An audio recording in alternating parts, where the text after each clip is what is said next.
Right, in this video of the skimboarding series, we're talking textured decks and what they are. Now, textured decks have been around on skimboards for many years. This is purely a foam thing. It has nothing at all to do with wood skimboards, as far as I'm aware. It generally only applies to foam skimboards. Now, textured decks on my boards, I'm going to talk specifically for OXS, my boards. What the process is a textured deck. It is a raw form of fiberglass on the top. The board is molded, it is vacuum bagged, it's taken down, and then it's trimmed up, it's shaped, and the logos are put on. As you can see, the couple of green logos here, and a clear resin goes over the last layer of fiberglass. The board is then left. That is the finish of the board. Now, the advantage to a textured deck from a manufacturing perspective is that it's easier to make. It's cheaper, it's easier to make, it's a very light finish. As mentioned, I laminate it on, and then it's just a trim up and a little light sand around the rails, and that's it, the board's finished. This is very different to what you'd see conventionally on a surfboard, where they do what I'm pretty sure they do is a similar process to that lamination, and then they do a flood coat and a hot coat, or whatever they call it, and that's basically just plenty of resin to fill in the weave of the cloth, make the board look shiny and pretty, and things like that. When it comes to a skimboard, what we want to do, I produce textured decks by default. Basically all my boards that leave the factory are with a textured deck, and I prefer this.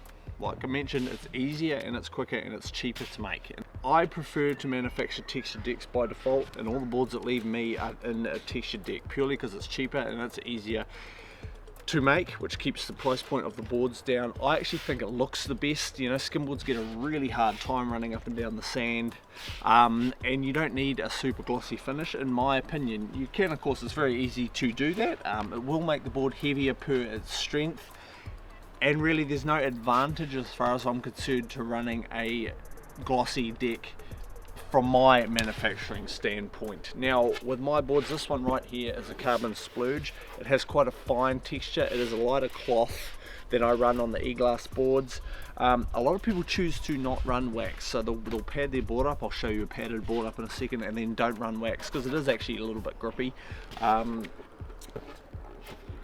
boards, fine textured, and like on the e-glass boards like this, it is a coarser texture of board. You're not really going to be able to see on the camera, but that's how I run them. My e-glass boards run a heavier cloth on the top. That's why there's a heavier textured surface.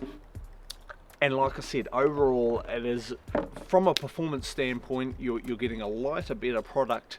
You're getting a stronger, lighter product for that glass weight. Now, obviously, by adding more resin and things to the top, you're actually not increasing additional strength. All you're doing is increasing weight, and purely an aesthetic thing if you like the conventional super smooth surface. Now, here's my current board, just a large carbon kingfish. It has that fine textured deck like all of them. One thing a textured deck does require though is additional work to put pads on. Because of the textured surface, it's not a glossy, dead flat, smooth surface, so you do need to sand the areas to put the pads on. I do 99% of my boards that leave me, people want me to put the pads on, which is fine. I do that at no extra cost. I just hit basically the patches with a sander, stick the pads on, and she's good to go. As you can see, as I mentioned just before, wax, I wax everything. I wax nose to tail, basically everywhere on the board. You can do whatever you want. As far as I'm concerned, I prefer wax. Some people don't. Do whatever suits you.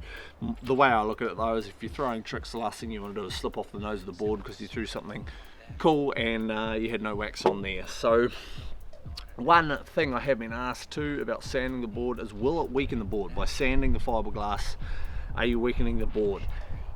Technically, yes, you are, but that would imply that the board is weak to start with, and you're sanding off like 1% of the fibre of the board or something, and it really has absolutely no impact on the strength of the board, you know, or the construction of the board. That's why we do it.